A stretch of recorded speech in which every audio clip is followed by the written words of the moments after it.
to come on Meridian tonight. What price? The freedom of the road. A campaign group says that as traffic gets worse and worse in Kent, charging motorists to use roads could be the only answer. And what price a piece of history? The boat that took Churchill to his state funeral is up for auction tomorrow. Today, Essex MPs have been campaigning to stop government plans to merge the county's police force with neighbouring forces. The shake-up could see Essex police force dissolved and united with an entire East Anglian force. The proposal echoes plans for Kent to merge with forces in Sussex and Surrey. The government says bigger forces cost less and work better, and that reforms are essential. But MPs in Essex say their county deserves to keep its own dedicated force, as Ben Burton reports. Putting aside the usual political differences to campaign for Essex Police Force, every MP in the county says a merger with forces like Bedfordshire and Hertfordshire would destroy essential links to the local community. But the government wants police authorities to join together to cut costs and improve the service they deliver. It could mean the number of forces in England and Wales cut from 43 down to just 12. But MPs say such a large county deserves an independent force in Essex for Essex. Basically, I think a merger would mean that the butter is spread more thinly to the disadvantage of the public, and also I think there's going to be a great loss in police morale, which is also very important to me. We understand our own area. I mean, if I really boil it down, we don't want Essex to be policed by a chief constable based in Cambridgeshire that would need a map to find out where some bits of Essex are. The Home Office says the structure of forces like Essex are no longer fit for purpose. If the changes go through, it will be the biggest overhaul in policing for more than 30 years. Despite assurances from the government that bigger police forces work better and cost less, every MP in Essex and many from right across the South East are fiercely critical of these plans. Ultimately, it will be up to individual police authorities to decide who they will and won't work with. But the government says that anyone that doesn't want to merge will have to make a very special case to remain independent. Ben Burton in Westminster for Meridian Tonight. This is indeed Meridian Tonight, and it is indeed, as always, very good to have your company. At 6:30 it'll be the ITV National News, read tonight by Mark and Nina. Meanwhile, the main stories here in the southeast tonight. 3 fishermen have drowned after their boat capsized off the Sussex coast. The only survivor was airlifted to hospital after clinging to the boat's hull right through the night. And an inquest has heard that a father of 3 from Kent died from an asbestos-related cancer after being exposed to contaminated work clothes when he was a child.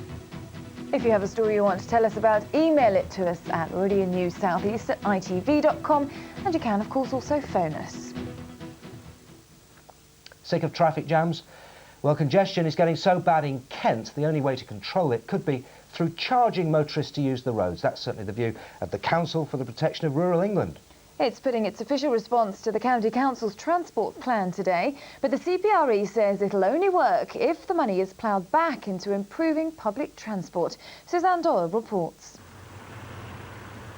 Logjam in the early morning rush hour. A way of life for most people, but something the Council for the Protection of Rural England wants to change. The pressure group is making its official response to Kent County Council's local transport plan today. They want to see less drivers on the roads and more commuters on public transport.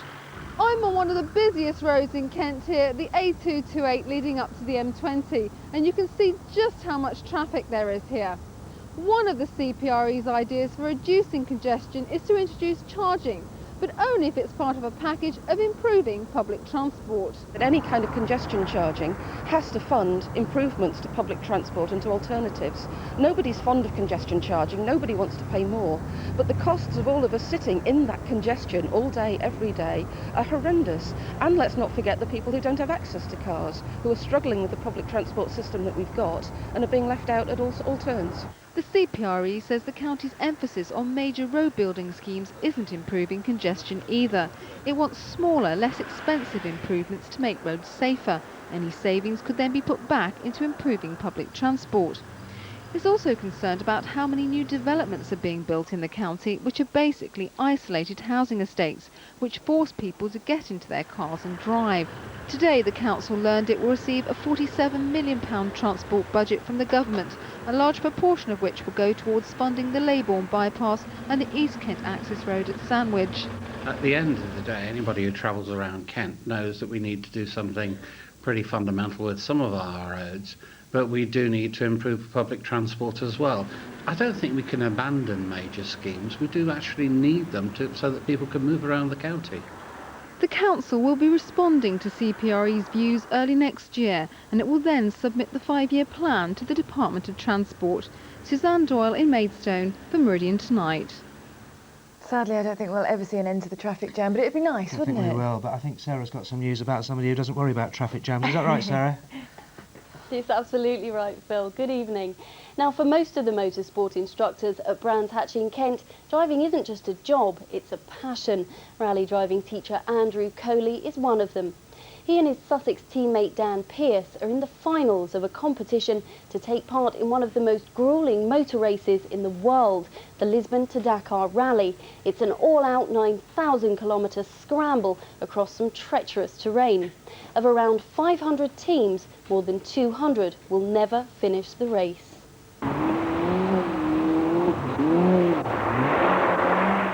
Just an average day at the office for rally driving instructor Dan Coley.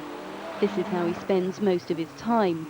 But a televised competition for a place on the Lisbon-Dakar Rally means he's going from this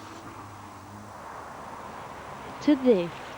Andrew and Dan have been taking part in gruelling 4x4 competition heats across Europe to try to earn a Nissan-sponsored place on the Dakar race, something they could never afford on their own. And it's not just about the driving. They said you will be doing some mountain biking and some running, you know, but they neglected to mention it was going to be 21 kilometres of mountain biking on a mountain with a compass. And 8 kilometres of running through the sand dunes, so you can't really... At 6 o'clock in the morning. Yeah, no sleep. The competition has been fierce, but the Sussex boys have earned themselves a place in the final 5, despite the odd setback. Really serious off-road. With big drops down the side and trees and rocks and things, and also a river crossing which we didn't do quite so well at. Yeah, kind of got stuck basically, but yeah, that was a bit of a learning curve, I think. Yeah, we were with the Italians for that. It was definitely their fault, it wasn't ours. The heats have been very hard. They had to be because they're battling it out for a place on an incredibly tough race. We're a special stage in conventional rallying. We're used to sort of, 15, 20 kilometres, and one of the stages on the Dakar is 600 kilometres long. You've got your tools and your wheels in the car, that's all you've got to complete it. Representing the UK, the pair are through to the Dakar Challenge final, which will be televised on Eurosport's satellite channel on December the 20th, and all 7 shows will be screened again from the 30th, a chance to see if the boys' dream will come true. How badly do you want to go? Oh. Very badly. Yeah. The effort that we put in from day one of hearing that we've been selected to represent England, which was an honour in itself, we've done absolutely everything we could. Football, and there's some good news for Brighton on the injury front. Adam Hinchelwood is back in training with the Albion after rupturing a cruciate ligament against Reading in March. It's not all good news though. Paul McShane's not expected to be ready for the game against Hull this Friday, despite making good progress after damaging ankle ligaments last month. But he should be okay in time for the Albion's Christmas matches. And there was a welcome sight at the Charlton training ground today as Jay Boothroyd returned to Sparrows Lane. He had a blackout scare on Monday when he passed out at the wheel of his car. Boothroyd's hoping to get the all clear from specialists this week to be considered for Saturday's match against Wigan Athletic. And Charlton have signed Norway international keeper Thomas Meyer until June 2007. He's only made 1 appearance for the side since a free transfer deal in August, but manager Alan Kirbishley says he's ideal top-class cover for first-choice keepers Dan Keeley and Stephen Anderson. Cricket, and both Sussex's Matt Pryor and Kent's Geraint Jones have retained their places for the 3rd one-day international between England and Pakistan tomorrow. Jones will be behind the stumps as he continues to hold fellow wicketkeeper Matt Pryor at bay. Well, that's all from the sports desk for today, but tomorrow we have some news for you about dancing horses. No, really. Thanks, Sarah. Look forward to that. Yeah, we indeed. like horses, don't we? You like horses a bit more than I do.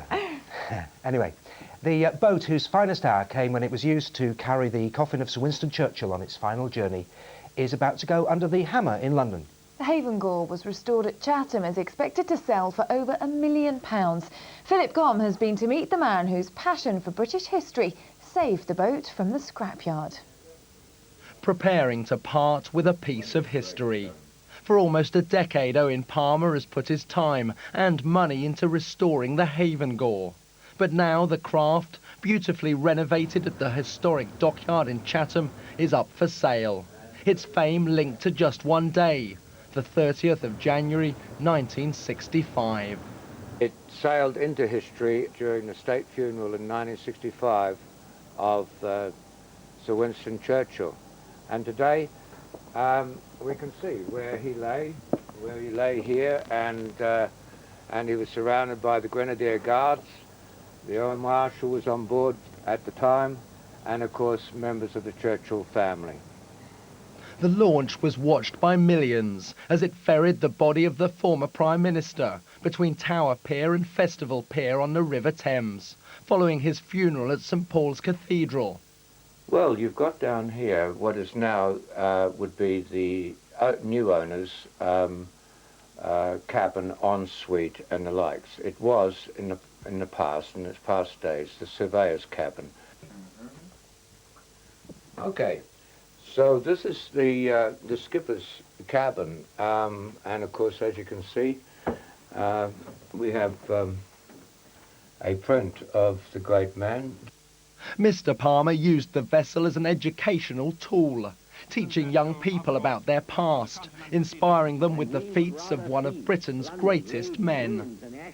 Such is the history associated with this boat that auctioneers expect it to fetch up to £1.5 million. But so far, none of the interest shown in the Haven Gore has come from potential British buyers.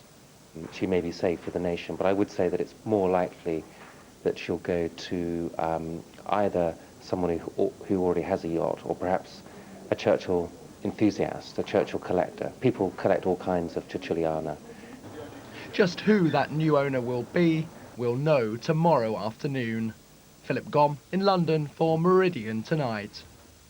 And we'll certainly let you know what happens at that auction tomorrow, won't we? We will do indeed, yes. Now, we're now joined by our weatherman, Robin Lermit. Now, Robin, before we get to the weather, I've had an email from a viewer here, from Chris White in Eastbourne, who says, whilst watching reruns of You Rang My Lord on satellite television, in the cast list was a Robin Lermit. Does that ring a bell? Playing Dickie Metcalf, a bit of a cad and a bounder. Is this the same as your weatherman? What have you got to say for yourself? It is. It's the same person, although I think probably the Robin Lermit who's playing it was far, far younger than I am, and possibly far better looking and rather better paid.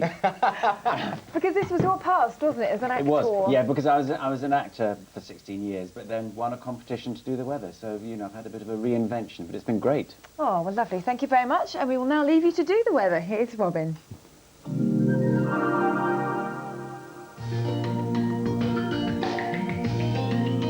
Sea France, Dover Calais Ferries, sponsors of Meridian Weather. Hello again. Well, first of all, many thanks to Kerry King for this spectacular shot of a sunset taken at high that really does look like the most dramatic watercolour, doesn't it? But many thanks indeed for sending that in. As far as tonight goes, weather-wise, things are fairly straightforward. We're holding on to a fair amount of cloud cover from today. That means that temperatures are going to be hovering reasonably comfortably above freezing, down to as low as 2, perhaps 3 degrees Celsius in those sheltered rural spots. But in more built-up areas, it is going to be hovering more around 5 degrees Celsius. The net result is that there's going to be no problem with frost. Now, there could well be some cloud breaks and a chance perhaps some mist patches here and there. Tomorrow morning, once again, things dawn on a fairly dull and damp note. A fairly grey start to things, 1 or 2 spots of drizzle in the air. But don't despair, because things will be improving as the day wears on, and by the afternoon there'll be plenty of sunny spells on offer. Fair amount of clouds still, but decent glimmers of sunshine from time to time. Slightly keener winds than today's, and temperatures improving on today's, getting up to 10 degrees Celsius. That's 50 degrees in Fahrenheit, slightly above average. Now, beyond that, certainly on Friday we are going to see some rain around, light and patchy in nature, and a slightly stiffer breeze as well, but milder temperatures. Look at that, 12 degrees Celsius. But things will dry out and brighten up quite nicely for Saturday and Sunday. The winds ease off, but it's going to be feeling much colder with temperatures around 5 or 6. Bye-bye.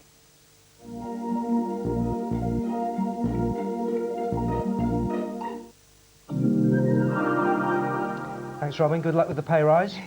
And good luck also to Jean Wood from St Leonard's, a very special lady who tomorrow night will be switching on the Christmas lights at the Royal Marsden Hospital in London. I hope you have a lovely afternoon. Best of luck, Jean. From all of us here, good night. Bye-bye. Sweatered, he's stumbled, he's got his maths wrong, but Charles Kennedy's leadership of the Liberal Democrats has never openly been challenged. Until now, ironically so soon after the Lib Dems' best election result ever. He's effectively been forced to tell his party today to back him or sack him. Private mutterings among his team had become a full-scale mutiny. Our chief political correspondent Daisy McAndrew reports on what could be the beginning of the end for the Lib Dem leader. Charles Kennedy once dreamt of making it to Downing Street. He'll be lucky to hold on to his own job now, as some of his frontbench MPs have told him it's time to walk away. And today the finger-pointing and jeering continued. Charles Kennedy!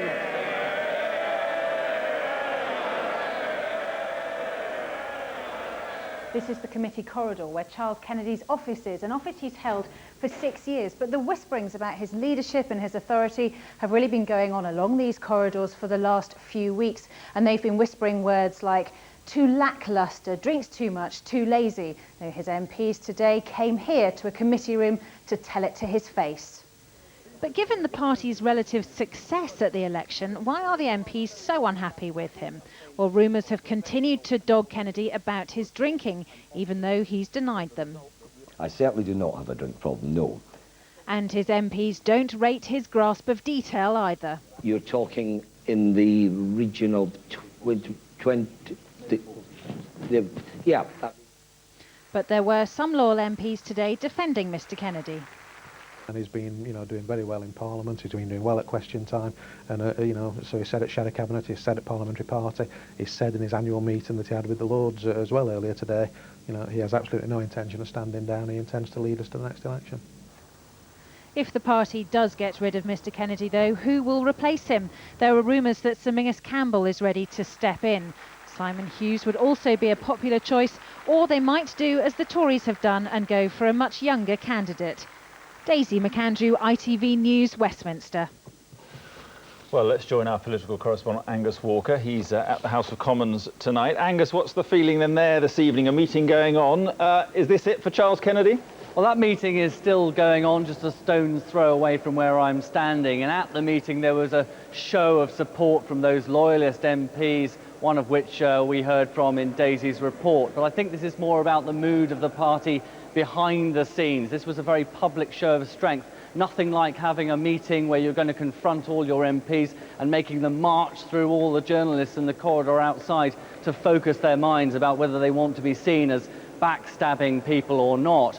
I think this is about the mood. I spoke to one party insider who said to me it's the beginning of the end. I think how long has Charles Kennedy got? I wouldn't use a stopwatch. I wouldn't use an hourglass, but I don't think you need too many pages of a diary. We certainly have learned at ITV News that two MPs were discussing the prospect of holding a vote of no confidence in the meeting that's still going on upstairs. So I think that gives you some idea of the mood. However, the party will have to think long and hard about the timing of when Charles Kennedy does go. If he, for instance, went sooner rather than later, it would be a gift for the new Tory leader, David Cameron, who could then stand up and say, one down, one to go. So I think it's the season of goodwill, and perhaps the knives should be sharpened just for the turkey for the moment.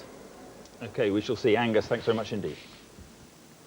It's the TV show about hitting the right notes, caught up in a betting scam that could be worth hundreds of thousands of pounds.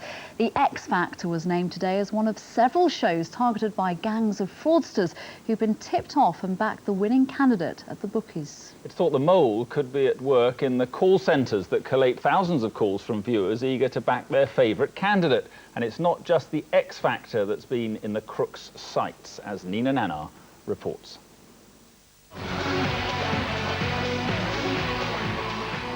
The contestants dream of winning and making a fortune, but the reality formula means others have also been raking it in. The shows that dominate modern TV rely on the voting public, shows like X Factor and I'm a Celebrity. But it's that voting system that has been targeted in a betting scam. It's thought a gang of 5 men, having received a tip-off, laid huge wagers on the winners before they were announced on live TV. With the X Factor final on Saturday, today there was relief the scam has been uncovered. I mean, it's not just the X Factor, from what I understand. It applies to all these reality shows. I mean, they're looking into what's going on. The guys are being caught, you know, maybe in a strange way. It's good that it's being caught now. So at least people who put bets on these shows know that there's people looking into this kind of stuff. It's thought one gang member with inside information sent a text of the results to the others. They then placed bets online, knowing the outcome of the public votes. They made more than £100,000 before the online firm became suspicious. The amounts of money that they were betting initially were very small, £2 here, £5 there, the odd £10, so they didn't really register on our radar. It was only when they got greedy and the amounts of money went from £2 to £2,000 that we sat up and started to take notice. Other shows targeted include Big Brother and Strictly Come Dancing. Millions of pounds have been wagered on reality shows in the past year through online sites. This lawyer for the Remote Gambling Association says policing them presents huge challenges. What is difficult at this point is to use the antiquated existing legislation to prosecute people, and that is something that will be remedied by when the new legislation is implemented. BT is now investigating the suggestion that one of its employees may have been part of the group giving the tip-offs. There are clearly wider implications for the boom in online betting. Nina Nanar, ITV News. For 15 hours in the freezing English Channel, he held on for his life. His 3 shipmates were dead, but somehow a 19-year-old fisherman managed to cling to the upturned hull of his capsized boat until help finally arrived. A teenager was airlifted to hospital suffering from shock and hypothermia. The Belgian family-run trawler had flipped over in a busy shipping lane off Beachy Head. Chris Shipp reports on a young man who cheated death. In the freezing waters of the English Channel, the Coast Guard helicopter records the moment today when a fisherman's life is saved. Among the container ships, in the middle of the screen, the red upturned hull of a Belgian fishing boat. And clinging for his life, the sole survivor of the 4 fishermen who were on board. A lifeboat circles the vessel. This man is about to be saved, stranded here for 17 hours through a December night, knowing his fellow crew were dead. Yet this man had tried to pull the others to the safety of the hull. One of them was his uncle, but he couldn't hold on to them. And as rescuers winched him off, he was so cold he couldn't speak. He was out there all night in the middle of the southwest shipping lanes, very, very cold. Willpower must have a lot to do with it, will to survive, but all credit to him. He survived a long, cold night, and just by being out of the water proves the point that he managed to survive, where unfortunately the other 3 didn't. Exhausted lifeboat crews finally returned tonight. They'd been at sea all day. This was them as they boarded the hull. They'd heard knocking. It could have been a sign of life, but later rescuers confirmed they'd sighted the bodies of the 3 missing crew. The fisherman who escaped with his life was discharged from this hospital tonight. The fact that any of them survived is quite amazing, but he travels back to Belgium knowing that 3 of his fellow crew members weren't so lucky. Chris Shipp, ITV News, Eastbourne. Extraordinary rescue. Now ITV News has captured dramatic pictures of the devastation caused to homes closest to the Buncefield oil depot blast. This is all that's left of some of the homes which took the full force of Sunday's explosion. They were quite literally blown apart by the blast. The residents of these buildings clearly very fortunate to have escaped uninjured. Still to come on the evening news, education, education, education. Why the Prime Minister's favourite subject is causing a rift in his party. And they may not look much, but these ancient tools could hold the secret to a new understanding of British history. But first, if you thought for a moment very few motorists drive these days, think again. Some truly shocking news emerged today as we head into the Christmas period. In a new survey, 1 in 3 motorists admitted they had drunk and then driven. 1 in 6 said they were likely to get behind the wheel over Christmas despite drinking. And what about this? More than half the number of people involved in a drink-drive-related accident said the experience hadn't put them off doing it again. That, in spite of all the ads, all the campaigns warning us not to do it. Chris Choi reports. A solemn fixture in the Christmas TV schedules, but today's survey suggests most drivers think anti-drink drive campaigns like these are a waste of money, and a quarter of motorists say these won't stop them going over the limit. Tonight, that's alarmed families bereaved by drunk drivers. I was under the impression that the message was getting through and fewer people were drinking and driving, but as I say, the results that have come through now saying that people are prepared to drink and drive is extremely disappointing. Well, a third of drivers say that they're drinking at lunchtime and then driving home after work, assuming that the alcohol has worn off. Now, that's a particularly big issue when you consider the extended licensing laws mean that people are drinking very late into the night and then maybe driving early in the morning. So I'm involved in a bit of an experiment to find out just how long it takes for this to wear off. This lunchtime I consumed 4 pints, that's 8 units. Suppose I was driving home at around 6:45, would the booze really have worn off? Well, it's far too complicated to even try and calculate it. It depends how strong that beer is, depends on your size, whether you've eaten.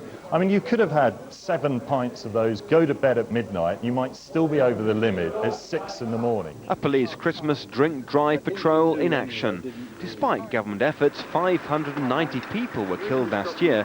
That's the highest number for 13 years. But look at this year's drink drive TV advert. You find it's the same as last year. Road safety charities say the repetition shows government is being complacent. The message is very clear, just don't take the risk. If you drink and you drive, you could be killed or you could kill somebody else. But with rising road deaths, more drinking time and new evidence of rising ignorance on alcohol, critics tonight say it's time for an urgent review of the government's drink drive policy. Thank you very much. Well, Chris's experiment on drinking continues. He joins us from a pub in central London now. Chris. Yeah, well, 5 hours ago I had those 4 pints, and popular folklore would have it that it's like an hour for every pint to dissipate through your system. I've spoken today to various alcohol specialists who say that things like having a big fry-up, or lots of coffee, or lots of water, frankly, don't work. So am I fit to drive home? This is a scientifically approved breathalyzer test. And that is showing I'm still positive. The real fact is that for a pint of lager, you need 2 hours for it to get through your system. So I guess tonight, I'll be walking home. Tonight, I think he needs to be carried home. Chris Choi, thank you. I think he should walk to work tomorrow morning as well. Now, 3 words helped propel Tony Blair into power 8 years ago. The same 3 words may spell out the beginning of his end. Education, education, education. Backbench Labour MPs have told the Prime Minister they want him to rethink his plans on the subject. And to make matters worse, the new Tory leader David Cameron repeated his offer to help Mr Blair beat his rebels. Our political editor Tom Bradby reports. Ask me my 3 main priorities for government, and I tell you, education, education and education. Well, that was then, this is now. From abiding passion to potential fault line in less than a decade. So will Tony Blair ditch some of his reforms? The Tories sense an opportunity to claim he'll put party before country. The Prime Minister said in his answer that there is a difference between his view and the view of his backbenchers. So he faces a choice. With our support, he can have the reforms that our schools need, or he can give in to the Labour Party. Which is it to be? White paper or white flag? He spent hours practicing that one, I think. I mean, look, there is a difference with those of the backbenchers on my side that have published their proposals today. That is absolutely true. But the point is there is also a difference with the Conservative Party. There may be, but he has to work hard to bring his own party around. Today, a group of Labour rebels launched an alternative set of proposals. They've been worried by Tony Blair's plans to give schools more independence. His aim is to free schools from local education authority control, allowing them to choose which pupils attend and how they spend their budgets. But opponents say the plans could mean a return to selection by ability and would effectively lead to the privatisation of the education system. And that's why a group of ex-ministers and normally loyal Labour backbenchers brought out their own white paper with a set of reforms they believe are more palatable to the party. We share much of the aspiration of the white paper that the government produced on October the 25th, but in common with many people, we actually question whether sections of it would actually make matters worse, particularly for schools in disadvantaged areas. The question for Blair, how much is he going to need to compromise, and dare he rely on the Tories? Tom Bradby, ITV News, Westminster. A grim murder mystery is unfolding in a remote area of Yorkshire tonight. Police have found the bodies of a teenage woman and a young man. The alarm was raised by another teenager who's discovered cut and bruised. Well, Martin Geisler is at the scene tonight. Martin, what more can you tell us about all this? Well, it's a mystery exactly as you say, Mark. We don't know exactly what happened here last night, but the circumstances are absolutely horrific. The bodies of a 16-year-old girl from Lincoln and a young man of 20 from Sheffield were found in this field in South Yorkshire, about 300 yards up this bridleway. They were found under the spotlight of a police helicopter last night. That helicopter was sent up after a teenage girl who had been with the couple raised the alarm. Clearly something absolutely horrendous happened in this field. She took flight. She ran for some distance across the countryside and raised the alarm at the first house she could find. We spoke to that householder today, and here's what he said. She was very agitated. She was confused. She'd run what was probably 3/4 of a mile in the moonlight, in high heels. It's muddy. She'd climbed fences, barbed wire fences, gates. She must have been very frightened. Well, police came to the scene, armed response units to the scene, as you'd imagine, immediately after these discoveries were made. They found a man of 19 sitting in a car just a few yards from where I'm talking to you now. They also found a gun at the scene. That man has been questioned by police all day today.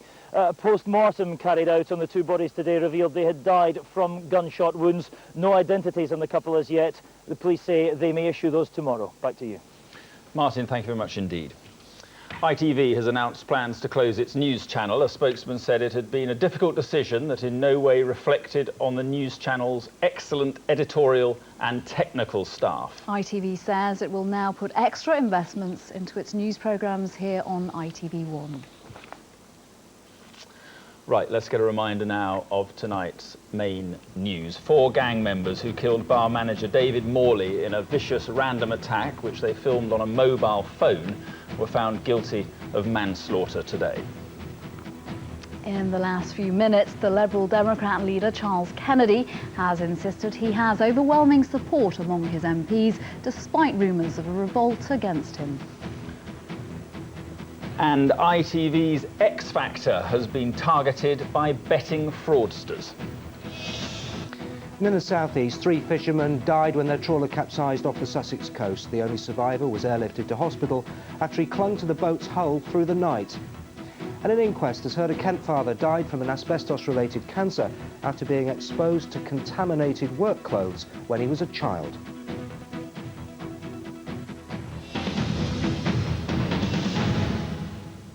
Finally, it's a discovery that could rewrite the history of British civilization. Until now, archaeologists thought our earliest countrymen settled here 500,000 years ago. But an amazing find in East Anglia is about to change all that and open up a whole new era in British history. As our science editor, Lawrence McGinty, reports, it's so important, experts are calling it Stone Age gold. The beach at Pakefield in Suffolk is a bit scruffy, but after today, it will be famous. Because over the past 5 years, scientists have found here a collection of flint tools that are 700,000 years old, proving without doubt that humans of a kind lived here much, much earlier than they ever imagined. This was a primitive species of human. They certainly weren't modern people. They had smaller brains than us, they had bigger teeth, a more robust skeleton, and they were living off the land. So these were either hunting for their meat or possibly scavenging. But you could say they're the first Britons. They certainly are the first Britons that we know about, yes, absolutely. Pakefield is on the coast near Lowestoft, But 700,000 years ago, England was connected to Europe by a land bridge over which animals and humans could travel. There were mammoths, saber-toothed tigers and hippos, plenty of meat to butcher with these razor-sharp flint tools. Their discovery, the most important for a decade, has stunned scientists. Wildly excited. It was quite unexpected that we would find tools that far back. To put all this in context, let's go back in time. 55 BC, Caesar invades Britain. 2,000 years before that, Stonehenge. 7,000 years ago, people start to become farmers. Before, they were nomadic hunter-gatherers. And until today, scientists thought the oldest human species in Britain came way before that, 500,000 years ago. Now they know humans were around 200,000 years earlier. These simple flint tools were made 700,000 years ago. The workmanship is exquisite, but we know hardly anything about the people who made them. That's why the hunt is now on for fossil remains of the earliest known Britons. Lawrence McGinty, ITV News. Intriguing stuff. That's it from the evening news, but here's Trevor now with what's ahead at 10:30. Coming up on the programme, Holidays in Space. We'll show you how and why it's one step closer to liftoff tonight. Plus, what on earth has happened to Fergie? Is it the end if he loses tonight? See you at 10:30. From the two of us, good evening. Bye-bye.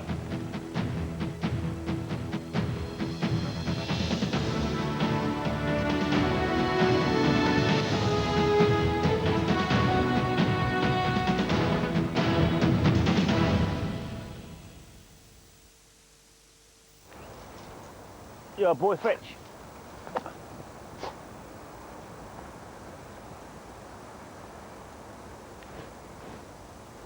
ITV National Weather. Sponsored by Powergen. Hello, good evening. Fairly quiet weather for most of us today, and if you dress for something similar tomorrow, you won't go too far wrong. It's cloudy and mild for most of us, bit of rain up in the north, maybe one or two sunny spells. But then quite a change on the way for the end of the week. There'll be a band of rain crossing all parts of Britain on Friday, and that'll be followed by brighter but much colder weather as we get in towards the weekend. But more on the change in just a second. For the time being, it's staying pretty much as it is. So overnight tonight, a lot of cloud around, little bits of drizzle in places too, particularly up in the north and west. And where the skies are a bit clearer, where the stars do peep through, that's where it's going to be coldest overnight tonight. Nowhere very cold, just cold enough maybe in the far south with temperatures around 2 or 3 to produce a little bit of ground frost in places. And then for tomorrow, well, we'll have fairly fresh northwest winds, and if you're exposed to the northwest, you'll have a lot of cloud and some bits of rain and drizzle. So that means western parts of Wales, particularly the north and west of Ireland and Scotland, that's where most of the drizzle will be. And the north of Scotland, I think, turning out to be, well, proper wet weather there through the afternoon, a wet and windy spell in the far north. But where you're sheltered from the northwest, that's where you get the best of the weather tomorrow. So central and eastern counties, mostly dry tomorrow, and even fairly bright at times, some sunny spells in the afternoon. And temperatures are still a little higher than they might be this time of year, up around 9 or 10. Relatively mild, I suppose, but not feeling very mild if you're out in the wind. And then during Friday, that's when the change comes along. That weather front will arrive in the north in the early hours of Friday. As it sweeps south, bringing rain with it, it'll also bring much colder air in behind it too. So quite a change for the end of the week. A band of rain moving south during Friday, then much brighter and colder for the weekend. Park, innit? Positive energy from Powergen.